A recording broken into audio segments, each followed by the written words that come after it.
سلام پیش کرنا ایک بار پھر سے سلام خوش ہیں آپ سب؟ خدا آپ کو برکت دے. ایک کو بند کیجئے کیسے ایک چھوٹی سی دعا اور کریں, آنکھیں بند کیجئے. خدا باپ تیرے نہایت شکر گزار ہے ایک بار پھر سے اس شام کے لیے. خدا باپ جو تو نے بخشی, تو نے ہمیں زندگی دی, صحت تندرستی دی, اکٹھے ہونے کا فضل بخشا. ان تمام باتوں کے لیے تیرے نہایت شکر گزار ہے. خدا باپ جو ذمہ داری تو نے مجھے سونپی ہے, جب اس کو سر انجام دینے کو ہوں تو اس بات کا اقرار کرتا ہوں خدا باپ کہ میں کچھ بھی نہیں, میں کسی کام کا نہیں ہوں, میرا وقار میرا معیار کچھ بھی نہیں, میں زیرو ہوں. خدا کچھ مجھے تیری ضرورت ہے. خدا تو استاد ہے, تو رہنما ہے. میں چاہتا ہوں کہ تو آج میرے ذریعے اپنے لوگوں کو سکھا. جو باتیں تو مجھ سے کہلوانا چاہتا ہے ضرور کہلوانا, اور جن باتوں کے کہنے سے تو مجھے باز رکھنا چاہتا ہے ضرور باز رکھنا. جتنی باتیں میرے منہ سے نکلے تیری مرضی کے عین مطابق, اور خدا یسوع مسیح کے نام کے عزت اور جلال اور زندگیوں کی تبدیلی کا سبب ہے. خدا یسوع مسیح کے کبھی کا دیتا. آمین. میں خدا کا بہت شکر گزار ہوں. آج کی جو کنونشن ہے اس کا دوسرا دن ہے. اس کے لیے میرا ایمان ہے کہ کل بھی آپ نے برکت پائی ہوگی پاسٹر سحر غوری صاحب کی وساطت سے. اور سب سے بڑھ کر اس بات کے لیے میں خدا کا شکریہ ادا کرنا چاہوں گا کہ اس چرچ نے خصوصی طور پہ پاسٹر جنید نے اور ان کی جو پوری چرچ کابینہ ہے, انہوں نے اس خوبصورت ایونٹ کا انعقاد کیا تاکہ بہت سی زندگیاں برکت پا سکیں. تو خدا بھائی جنید کو, ان کی فیملی کو, اس پوری کلیسیا کو کثرت سے برکت دے. میں ایک بات بتانا چاہتا ہوں, میں جب یو اے میں آتا ہوں تو کئی خدام ہیں جن کے چرچز میں جا کر کلام سنانے کی خدمت سر انجام دینے کا موقع ملا. لیکن میرا ایک گھر ہے یہاں پر, میرا ایک گھر بھی ہے, اور وہ گھر یہ چرچ ہے. اصل میں جب بھی آتا ہوں مجھے اس چرچ میں ایک فیملی بڑی محبت ملتی ہے. میری ایک ایموشنل اٹیچمنٹ ہے ہر کسی کے ساتھ جو کابینہ میں خصوصی طور پہ لوگ ہیں. اور بھائی جنید کے گھر جب میں رہتا ہوں, پاسٹر جنید صاحب کے گھر میں رہتا ہوں, تو مجھے بالکل اس طرح احساس ہوتا ہے کہ جیسے میں اپنے ہی گھر میں ہوں. اور خدا کے خادم کے لیے ہم خدا کے بہت شکر گزار ہیں جن کو خدا نے اتنی فراخ دلی بخشی کہ وہ نہ صرف خادموں کو اپنے گھر میں ویلکم کرتے ہیں بلکہ ان کو عزت بھی دیتے ہیں, ان سے پیار کرتے ہیں. اس کے علاوہ باقی سب خدام جو ہیں ان کے لیے بھی میں شکریہ ادا کروں گا خدا کا کہ خدا انہیں لے کر آیا, اور آپ سب لوگ جو وقت نکال کر آئے, خدا آپ سب کو بھی برکت دے. جو موضوع کی طرف چلتے ہیں, جو ہمارا موضوع ہے اس کی مرکزی آیت آپ کے سامنے لکھی ہے. فلیپیوں 2 باب 11 آیت لکھا ہے, اور خدا باپ کے جلال کے لیے ہر ایک زبان اقرار کرے کہ یسوع مسیح کیا ہے, خداوند ہے. یہاں پر 2 باتیں جو غور طلب ہے. پہلی بات کیا ہے, خدا کا جلال, اور دوسری بات ہے یسوع مسیح کا خداوند ہونا. خدا کا جلال کس بات سے ظاہر ہوتا ہے؟ خدا سے مراد یہاں پر باپ ہے. کس بات سے ظاہر ہوتا ہے؟ کہ ہر زبان اس بات کا اقرار کرے کہ یسوع مسیح کیا ہے, خداوند ہے. یہ دونوں باتیں جڑی ہیں آپس میں, ان دونوں باتوں کا گہرا تعلق ہے. آج اسی کو ہم سمجھیں گے کہ وہ تعلق کیا ہے. یہ مجھے پانی دے دیں ذرا پلیز.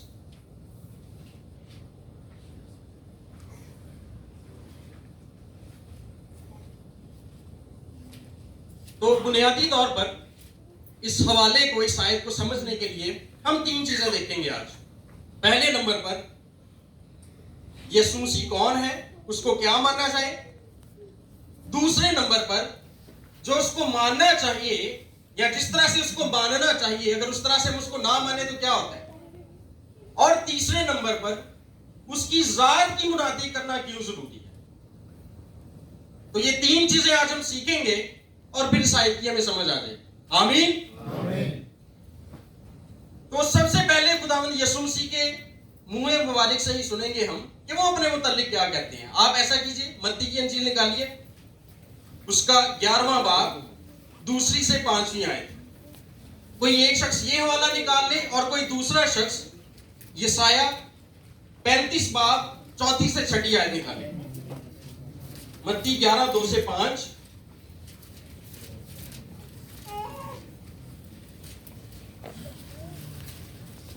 ہاں یہ اسکرین پہ جو ہے متی والا حوالہ لگا دیں اور دوسرا جو ہے کوئی بھی آپ یسایہ والا حوالہ کوئی بھی آپ میں سے نکال دیں. یسایہ 35:4-6 جی متی والا حوالہ دیکھیے. یہ سب چونکہ دیکھ سکتے ہیں ہم اسے پڑھیں گے. لکھا ہے اور یوحنا نے قید خانہ میں مسیح کے کاموں کا حال سن کر اپنے شاگردوں کی معرفت اس سے پوچھوا بھیجا آگے کہ آنے والا تو ہی ہے یا ہم دوسرے کی راہ دیکھیں. یہاں پر یسوع مسیح سے ایسا سوال پوچھا گیا ہے کہ جس سوال کے جواب میں ان کو تعارف کروانا تھا اپنا. ان سے پوچھا گیا کہ تو کون ہے؟ آنے والا تو ہی ہے یا ہم کسی اور کی راہ دیکھیں؟ خدا یسوع مسیح کا جواب آگے سے کیا تھا؟ یسوع نے جواب میں ان سے کہا کہ جو کچھ تم سنتے اور دیکھتے ہو جا کر یوحنا سے بیان کر دو. کیا بیان کر دو؟ کہ اندھے دیکھتے ہیں اور لنگڑے چلتے پھرتے ہیں, کوڑی پاک صاف کیے جاتے اور بہرے سنتے ہیں اور مردے زندہ کیے جاتے ہیں اور غریبوں کو خوشخبری سنائی جاتی ہے. ایک سادہ سا سوال پوچھا تھا, بڑی سادگی سے سوال پوچھا گیا تھا. سوال کیا تھا؟ کہ آنے والا تو ہی ہے یا ہم کسی اور کی راہ دیکھیں, کسی اور کا انتظار کریں؟ اور بڑی سادگی سے آنا میں جواب دیا جا سکتا, یس اور نو میں جواب دیا جا سکتا. خدا یسوع مسیح نے خود کا ہاں کی جگہ ہاں اور نہ کی جگہ نہ, لیکن یہاں پر خود ہی گھما کر جواب انہوں نے دیا. اس کے پیچھے حکمت تھی, ان کی حکمت تھی اس کے پیچھے. وہ حکمت کیا تھی؟ اس بات کا جواب ہمیں یہ یسایہ والے حوالے میں ملتا ہے. نکالیں جی یسایہ 35 باب اس کی 4 سے 6 آیات ہم پڑھیں گے. یسایہ 35 باب 4 سے 6 آیات. اچھا ایک آپ کو بات بتاتا چلوں, پرانے عہد نامہ میں خدا کے لیے ایک ایسا لفظ عبرانی زبان کا, چونکہ پرانا عہد نامہ عبرانی زبان میں لکھا گیا تھا, تو ایک ایسا لفظ خدا کے لیے استعمال ہوتا ہے جو کسی اور کے لیے نہیں ہوتا. وہ کون سا لفظ ہے؟ کون سا نام ہے؟ وہ ایسا نام جو صرف خدا کے لیے عبرانی زبان میں استعمال ہوا ہے اور کسی کے لیے نہیں ہوتا. یہوہ. یہوہ. اب یہ جو ہم حوالہ پڑھنے جا رہے ہیں, یہاں پر جہاں خداوند لکھا ہے نا عبرانی میں, وہاں پر یہوہ لکھا ہوا ہے. تو حوالہ پڑھیں گے ہم. جی نکالیے پلیز. جی 35 باب اس کی 4 سے 6 آئے. سنیے گا. ان کو جو کچ دلے ہیں کہو ہمت باندھو مت ڈرو, دیکھو تمہارا خدا سزا اور جزا کے لیے آتا ہے. کون آتا ہے؟ خدا آتا ہے. ہاں خدا ہی آئے گا اور تم کو بچائے گا. اس وقت کیا ہوگا پھر جب خدا آئے گا؟ تو لکھا ہے اس وقت اندھوں کی آنکھیں وا کی جائیں گی اور بہروں کے کان کھولے جائیں گے. تب لنگڑے ہرن کی مانند چوکڑیاں بھریں گے اور گونگے کی زبان گیت گائے گی. اب سمجھ میں آیا آپ کو یسوع مسیح نے کیوں جواب دیا ہے؟ کیوں جواب دیا؟ کیونکہ وہ بتانا چاہ رہے تھے کہ میں یہوہ ہوں اور میں مجسم ہو کر آ گیا ہوں. یہوہ خدا نے پرانے عہد نامہ میں کہا کہ میرے آنے کی نشانی یہ ہوگی. یوحنا جو تھا, یحییٰ اصطباغی جسے کہا جاتا ہے عربی زبان میں, ہمارے دوست کہتے ہیں. یوحنا اصطباغی جو تھے, انہوں نے جب اپنے شاگردوں کو بھیجا, اپنے وفد بھیجے کہ جاؤ اس سے پوچھو کہ آنے والا تو ہی ہے یا کسی اور کی راہ دیکھیں, تو انہوں نے اپنے تعارف میں کی آیت سنا دی, جس کا مطلب وہ یہ کہہ رہے تھے کہ میں یہوہ ہوں اور میرے کاموں سے مجھے پہچانو. ہمیں بھی آج اسے یہوہ کے طور پر پہچاننے کی ضرورت ہے. اس کی وجہ کیا ہے؟ ہم ایک اور واقعہ پڑھیں گے. اکثر لوگ کہتے ہیں کہ یسوع مسیح نے خدا ہونے کا کہیں بھی دعویٰ نہیں کیا. یہ دعویٰ ہی ہے, یہ بہت سارے دعووں میں سے ایک دعویٰ ہے. ایک اور حوالہ ہم پڑھیں گے, متی کی انجیل اس کا 14واں باب 22 سے 33 آیات. متی کی انجیل اس کا 14واں باب. ابھی ہم اپنے پہلے پوائنٹ پر ہیں, اور وہ پہلا پوائنٹ کیا ہے؟ یاد ہے کسی کو؟ 3 پوائنٹس میں ہم نے بات کرنی تھی. پہلا پوائنٹ کیا ہے ہمارا؟ یسوع مسیح کون ہے؟ Who is Jesus؟ ہم یہ سیکھ رہے ہیں پہلے. یسوع مسیح کے اپنے مطابق وہ کون ہے؟ وہ یہوہ خدا ہے. آمین. آگے پڑھیں گے ہم. متی کی انجیل 14واں باب اس کی 22 سے 33 آیات.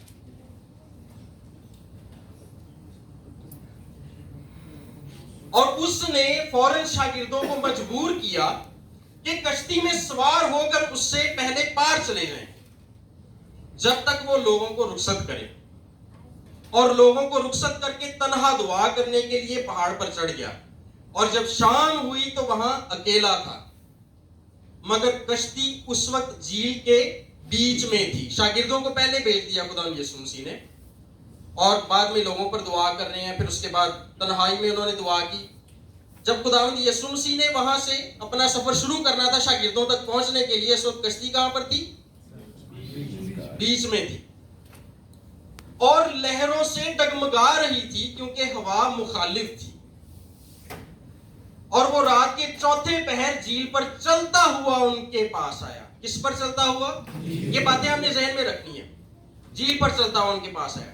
شاگرد اسے جھیل پر چلتے ہوئے دیکھ کر گھبرا گئے اور کہنے لگے کہ بھوت ہے، اور ڈر کر چلا اٹھے۔ یسوع نے فوراً ان سے کہا، خاطر جمع رکھو، میں ہوں۔ کیا کہا انہوں نے؟ میں ہوں، ڈرو مت۔ پترس نے اس سے جواب میں کہا، اے خداوند، اگر تو ہے تو مجھے حکم دے کہ پانی پر چل کر تیرے پاس آؤں۔ یہاں پر رکیں گے ہم۔ خداوند یسوع مسیح جھیل پر چل کے جا رہے ہیں، اور آندھی کا سماں چھایا ہوا ہے نا، مخالف لہریں ہیں، مخالف ہوائیں جس کی وجہ سے لہریں بھی اچھل رہی ہیں۔ اب اس صورتحال میں ہوتا کیا ہے؟ خداوند یسوع مسیح کو جب شاگرد دیکھتے ہیں تو وہ ڈر جاتے ہیں، وہ سمجھتے ہیں کہ ہم نے کوئی بھوت دیکھ لیا۔ خداوند یسوع مسیح ان سے کہتے ہیں، ڈرو مت، میں ہوں۔ سوال یہاں پر یہ پیدا ہوتا ہے کہ خداوند یسوع مسیح اگر محض انسان تھے، وہ عام آدمی تھے، اگر خداوند یسوع مسیح محض انسان تھے تو پطرس رسول نے مطالبہ اتنا بڑا کیوں کیا؟ پطرس رسول کا مطالبہ بہت بڑا تھا، اس کی فرمائش، اس کی ڈیمانڈ بہت بڑی تھی۔ وہ کیا تھی؟ پطرس نے اس سے جواب میں کہا، اے خداوند، اگر تو ہے تو مجھے حکم دے کہ پانی پر چل کر تیرے پاس آؤں۔ جب خداوند یسوع مسیح نے کہا نا کہ میں ہوں، تو پطرس کو سمجھ آ گئی تھی کہ یہ دعویٰ کیا کر رہا ہے۔ ہاں، اگر آپ خروج کی کتاب پڑھیں تو وہاں پر جب موسیٰ نے خدا سے یہ پوچھا کہ جب میں بنی اسرائیل کے پاس جاؤں گا تو ان سے کیا کہوں گا، کس نے بھیجا مجھے؟ خدا نے کیا نام بتایا اپنا؟ جو پرانا احترام ہے نا، یسوع مسیح کے آنے سے پہلے اس کا یونانی زبان میں ترجمہ ہو چکا تھا۔ آج جو انٹرنیشنل لینگویج ہے وہ کون سی ہے؟ انگلش۔ اس دور میں یونانی زبان انٹرنیشنل لینگویج بن چکی تھی، رائج الوقت تھی وہ زبان، اور پرانے عہد نامہ کا یونانی زبان میں ترجمہ ہو چکا تھا، جس کو ہم ہفتادی ترجمہ کہتے ہیں۔ جہاں پر بھی پرانے عہد نامہ میں لفظ یہوہ آیا ہے نا، اس کا یونانی میں ترجمہ کیا گیا ہے کوریوس۔ کیا کیا گیا ترجمہ؟ کوریوس۔ یہ آپ نے یاد رکھنا ہے، جب بھی لفظ کوریوس بولا جائے تو اس کا مطلب ہے یہوہ۔ اب وہاں پر جہاں لکھا ہے نا کہ خدا نے موسیٰ سے کہا کہ میں جو ہوں سو ہوں، یہی اب تک میرا یہی نام رہے گا، اور میں ابراہیم اور اسحاق اور یعقوب کا خدا ہوں، تو وہاں پہ یونانی ترجمے میں لکھا ہوا ہے ایگو ایمی، میں ہوں ایگو ایمی۔ یہ الہی نام ہے، یہ ڈیوائن نیم ہے جو خدا نے خود جس نام سے اپنے آپ کو انٹروڈیوس کروایا، متعارف کروایا۔ جب خداوند یسوع مسیح نے کہا کہ میں ہوں، تو وہ یہ کہہ رہے تھے کہ میں ابراہیم اور اسحاق اور یعقوب کا خدا ہوں۔ اور پطرس کو سمجھ لگ گئی تھی کہ یہ بہت بڑا دعویٰ کر رہا ہے، اس لیے اس نے مطالبہ بھی اس کے مطابق بڑا ہی کیا، ڈیمانڈ بھی، فرمائش بھی بڑی کی۔ اس نے کہا اگر تو ہے جو تو کہہ رہے کہ تو ہے، اگر واقعی تو وہ ہے تو مجھے حکم دے کہ پانی پر چل کر تیرے پاس آؤں۔ اور اگر یسوع خدا نہ ہوتا تو اس کو پانی پر چلا نہ سکتا، لیکن اس نے کہا آئے پطرس آ، اور پھر کیا ہوا؟ پطرس پانی پہ چلنے لگا۔ آج ہمیں بھی اپنی زندگیوں میں یسوع مسیح کو بطور خدا قبول کرنے کی ضرورت ہے، بطور میں ہوں، بطور یہوہ قبول کرنے کی ضرورت ہے۔ اور جب ہم اسے بطور یہوہ قبول کرتے ہیں تو اگر وہ پطرس کو پانی پر چلا سکتا ہے نا، تو پھر ہمیں ہماری پریشانیوں کے اوپر چلائے گا، ہمارے حالات کے اوپر ہمیں چلائے گا۔ ہمارے حالات ہمارے اوپر نہیں ہوں گے، ہم ان کے اوپر ہوں گے، وہ ہمارے پاؤں تلے ہوں گے۔ اس کو پہچاننے کی ضرورت ہے۔